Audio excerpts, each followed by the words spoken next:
Phone খুললেই একটা জিনিস, এটা করবে না, ভিডিও ঠেলবে না, পুরো ভিডিও দেখবে। তুমি এখানে ফুলের ভালোবাসা দিয়ে যাও, আরও 5 জনকে দাও, মানে সবাই একই কন্টেন্ট নিয়ে ভিডিও করে। এই জন্য আর ভিডিও মানে দেখারও কোনো ইচ্ছা থাকে না। মানে একই টপিক, বেশিরভাগই একই টপিক। আর কি বলবো বলো, সব একই রকম ভিডিও করে, মানে কিচ্ছু টপিক কি আর নেই। যাই হোক, দেখো আজকে না ভাবলাম কর্তামশাই তো নেই ঘরে, তা কর্তামশাই তো এইসব খেতে পছন্দও করে না আর খাবেও না। তা ওর তো কাটা মাছ, কাতলা, রুই এইসব। তা ভাবলাম একটু ফাঁকিবাজি রান্না করে ফেলি আজকে।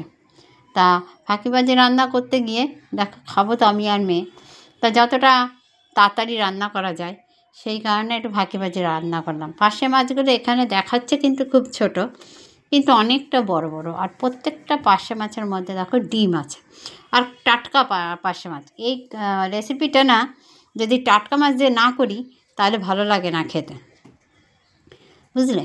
তা একবারেই সব মেখে নিয়েছি, একটু আদা, একটু রসুন, জিরার গুঁড়ো, লঙ্কার গুঁড়ো, নুন, হলুদ, একটু আলু একদম ঝিরিঝিরি করে কেটেছি, আর একটু ধনেপাতা, একটু পেঁয়াজ কুচি, পেঁয়াজটা একটু বেশি দিয়েছি, আর লঙ্কাও দিয়েছি, কাঁচা লঙ্কা, লঙ্কার গুঁড়োও দিয়েছি, এবং সামান্য জল দিয়ে এটাকে একদম আস্তে আস্তে পুরো এটাকে ঝোলটা পুরো শুকিয়ে ফেলবো। খেতে খুবই ভালো লাগবে, ঝোল নেই, ভাত বেশি খাওয়া যাবে না, কিন্তু খেতে জানে তো খুবই ভালো লাগবে এটা।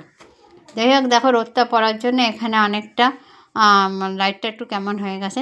এবার আমি না এটাকে ঢেকে দেবো, ঢেকে একদম আস্তে আস্তে করব। এখন গ্যাসটা কমিয়ে দেবো, কমিয়ে দেওয়ার পর এটা আস্তে আস্তে করবো। ধনেপাতা যদিও আগে দিয়েছি। এবার দেখো প্রায় একদম শুকিয়ে গেছে, একদম দেখো কি সুন্দর শুকিয়ে গেছে, দেখো। ব্যাস, খেতে কেমন হবে জানি না, আশা করি ভালো হবে।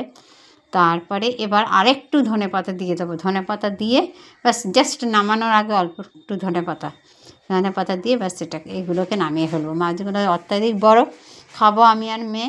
এবার আর কি বলবো, একবারে তো খাওয়া হবে না এতগুলো মাছ। যাই হোক, দুবার খেতে হবে। দেখো কত সুন্দর হয়েছে, খেতে কিন্তু দারুণ হবে। এই রেসিপিটা আমার খুব ভালো লাগে। এটা ছোটো মাছ দিয়ে করলে তো বেশি ভালো লাগে, ছোটো মাছ তো ঘরে নেই, তা কী করব, পুঁটি মাছ, মৌরলা মাছ এইগুলো দিয়ে করলে ভালো লাগে।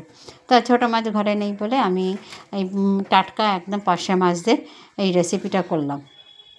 তোমাদের কেমন লাগলো রেসিপিটা অবশ্যই জানিও। আর এই দিয়ে গরম গরম ভাত কার না ভালো লাগে বলো। ব্যাস, এর সঙ্গে অল্প নিলেই হয়ে যাবে, বেশি কারিটা বেশি হয়নি, কিন্তু অল্প একটু কাই নিলেই ভাত খাওয়া হয়ে যাবে, আর বেশি কিছু লাগবে না। তা দেখো মাছগুলো নামিয়ে ফেললাম, এবার কাইটা এই যে এটা নামাবো। ব্যাস, আমার রান্না টোটালি রেডি। এর সঙ্গে করেছি একটু বেগুন ভাজা আর একটু উচ্ছে ভাজা দিয়েছি, আর কিছু করিনি। আজকে এইটাই খাবো। তা এখনের মতো তোমাদের সঙ্গে টাটা।